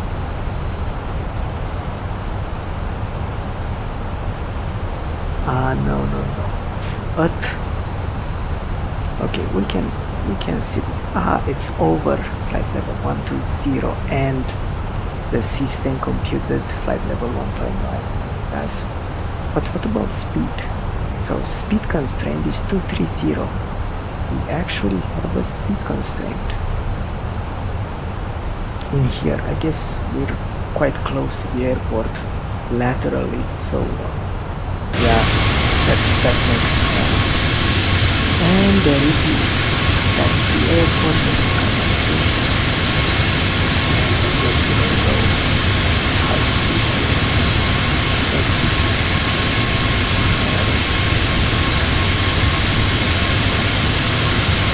Exit, that's all, and we go to the A-front. Okay, let's watch. It's going to the, we are below the profile, which is great.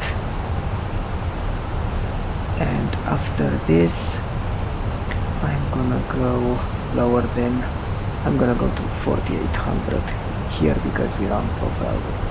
We have constraints. And the aircraft is behaving as it should, keeping all the constraints. So yeah, by the way, this is the sign that tells me where the profile will be reacquired, because now we're under the profile, and at this where we'll recatch the profile. Intercept. Yeah. Okay, it's coming down and at this speed. Perfect.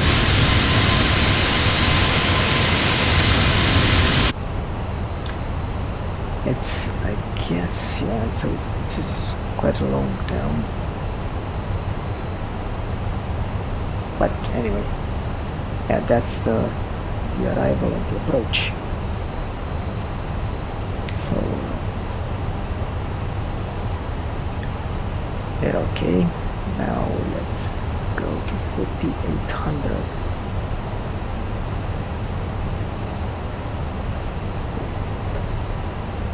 Okay.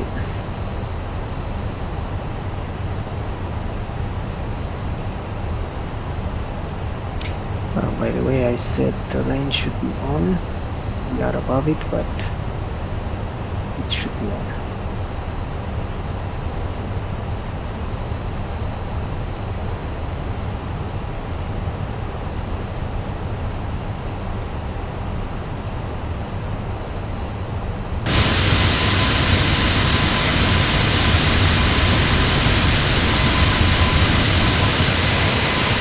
Look at these mountains.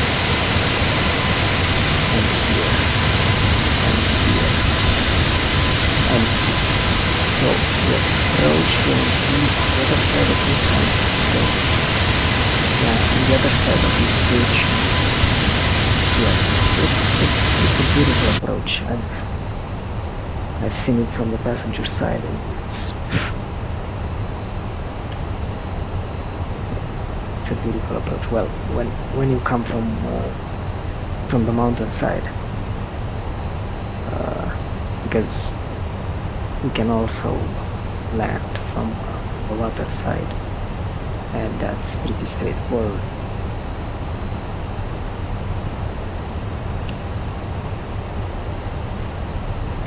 Okay, flight level 114, approaching transition level.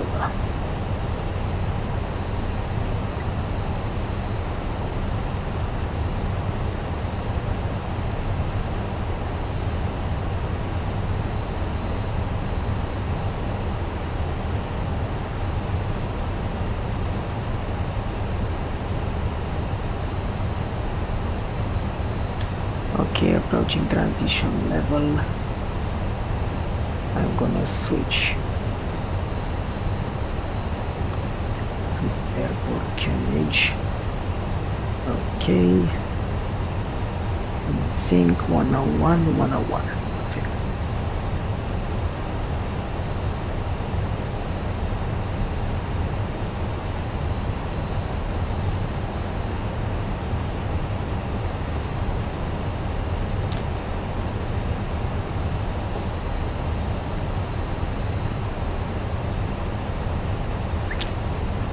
Landing system on.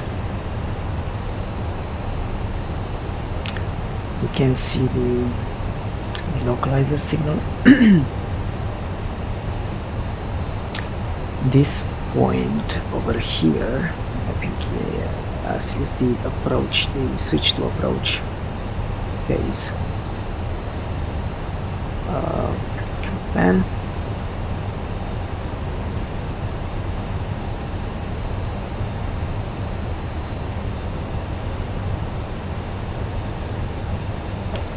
Okay, I think we can, because the approach phase will go to this speed, to the best coefficient of lift over coefficient of drag. This is the point where fly most efficiently from a lift generation point of view. So we can go to approach phase because we are on that point. And I guess I can go to localizer. Perfect. Even if it's way before the actual ILS intercept point that's on the chart. That's on the chart, which is 11 miles from the runway. 11 miles from the runway. From the IGML beacon. It's near 18, 19 now, so it's very early. I can still arm the localizer. There is no harm in that. I can still use the localizer because it's basically a VOR, a very restricted VOR, but still a VOR. If I'm on the path of that signal, it's I'm gonna use it.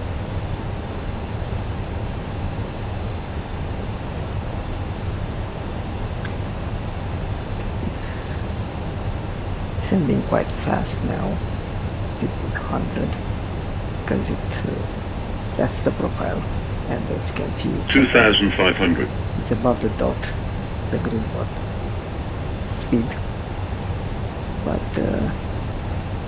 it's okay.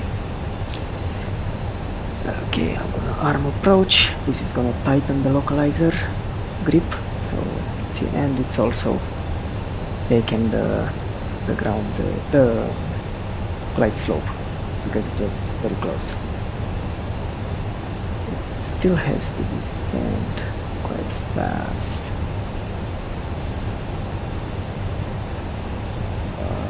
And we're approaching the intercept altitude. Now, missed approach altitude. Missed approach altitude, climb to 3000, then climb to 6000. So, we're gonna go with 6000 here. Because I want to be over these mountains. And We are now fully intercepted the ILS. Second AP on, flaps 1. And gear down to help with the profile, because it's struggling.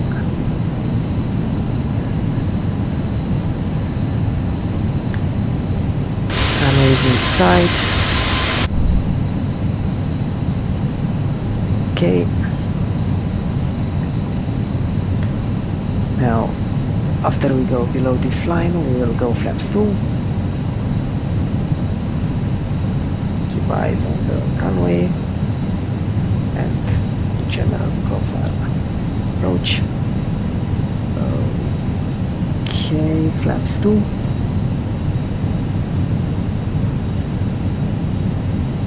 After the next line, we'll go to flaps 3.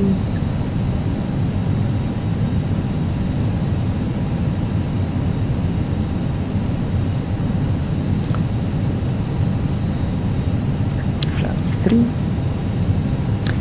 And after the last lines, we'll go flaps 4.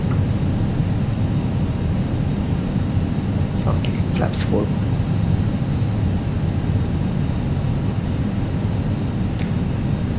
We're gonna, as I said, we're gonna auto land. So cat 3, dual, AP1 plus 2, FD1, 2, auto thrust, decision at 350. Okay, it's a bit turbulent, but for an auto land, but will be fine. The surface wind was quite okay. The turbulence is up here, around the mountains, above the mountains. But now we're on over names. So the air should calm down. Calm down.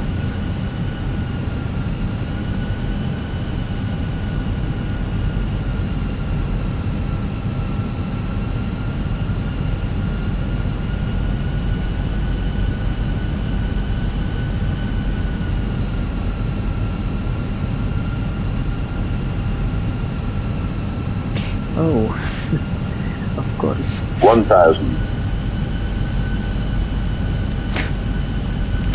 Okay, let's say we just got our landing clearance, because you're not supposed to put all the lights on before you get a clearance, but the landing lights should have been on, but that hasn't fit. I forgot.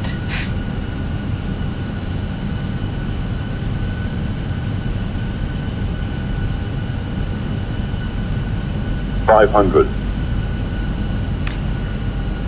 Hands on the thrust levers. 100 above. Okay, land annunciator. Which Minimum. is expected. We're landing. As you can see, the air is quite calm down here. And the approach 100. is extremely stable. 50, Okay, 40, flare, 30, 20, 50, 10, and retard. Retard at 10. Okay. Nose wheel down. And reversers. Take out the autopilot.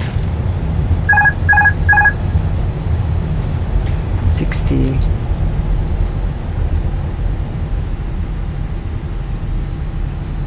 Well, I guess we can take this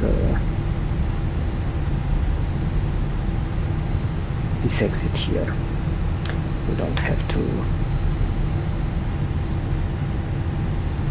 wait until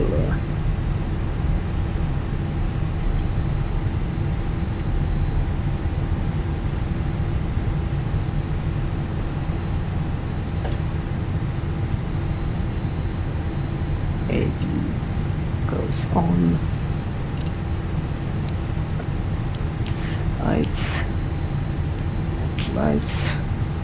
Okay, let's clean it up. Flaps up, spoilers down. Let's mind where we are going.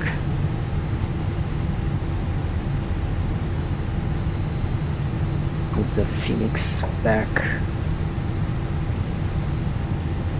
in incremental thrust handling. Okay. And stop the flight line. Also, we should start the chronometer because we're not supposed to stop the engines before 3 minutes. Before 3 minutes in, so that we don't shock cool the engine.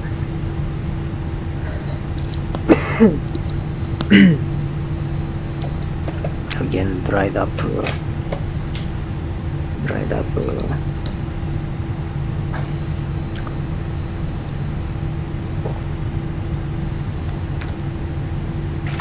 throat.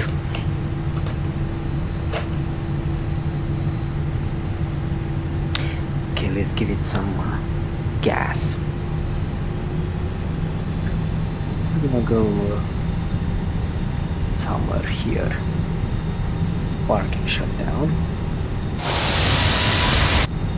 By the way, this can go off.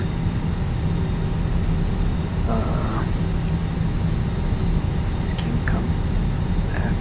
Okay, find the direction of travel.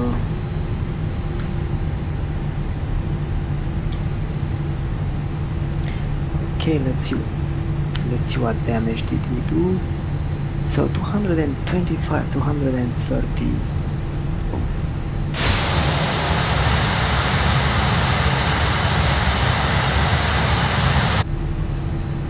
Okay, that's some lines.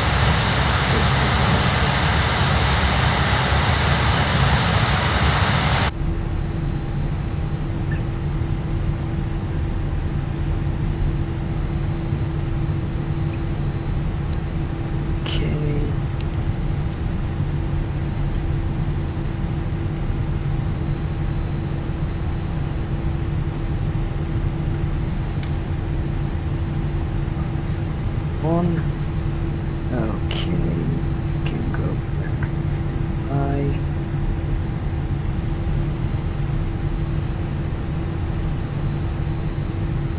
And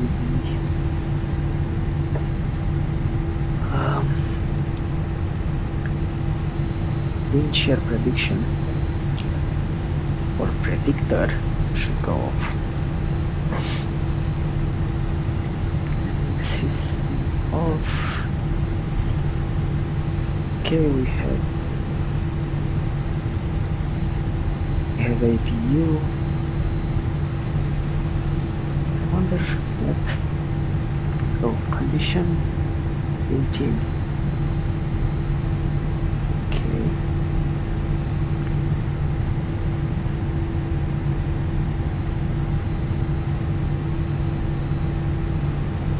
Ah, do I see the Marshall? Is this my Marshall? This is my Marshall. Okay. So they're expecting... No. Oh yes. They're expecting... I don't see the names.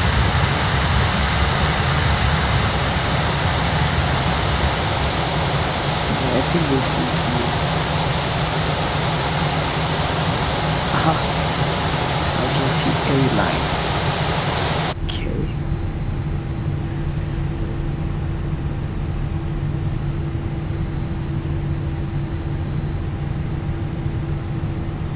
So I guess this is...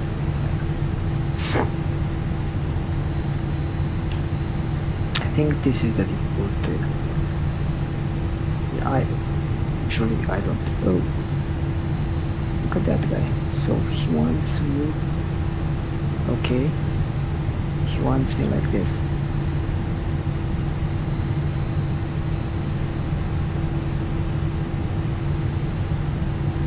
Oop.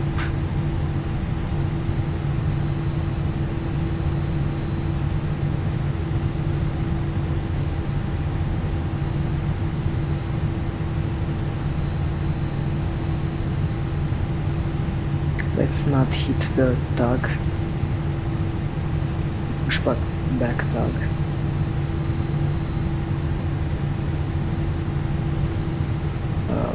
Okay, I think we're gonna be, well, not just higher than the pushback tug. Oh, come on, cross those sticks already.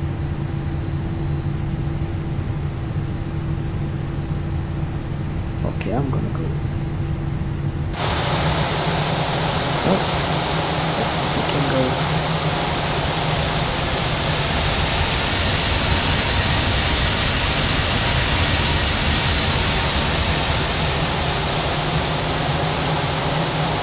We'll keep her or him. Anyway, yeah, that's it. Park brake on, lights should have been off. But the turn, strobe off, gauge logo on, beacon still on. Let's see, chronometer, 5 minutes have passed since we exited the runway, so we can have a test. So engines off.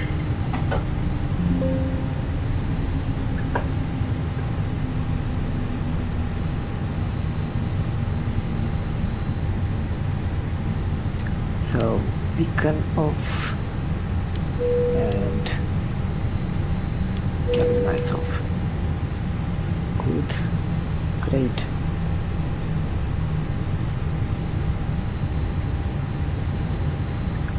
What can I say? Hope you liked it. This is my first Talkie, as I said. Oh my god, she's still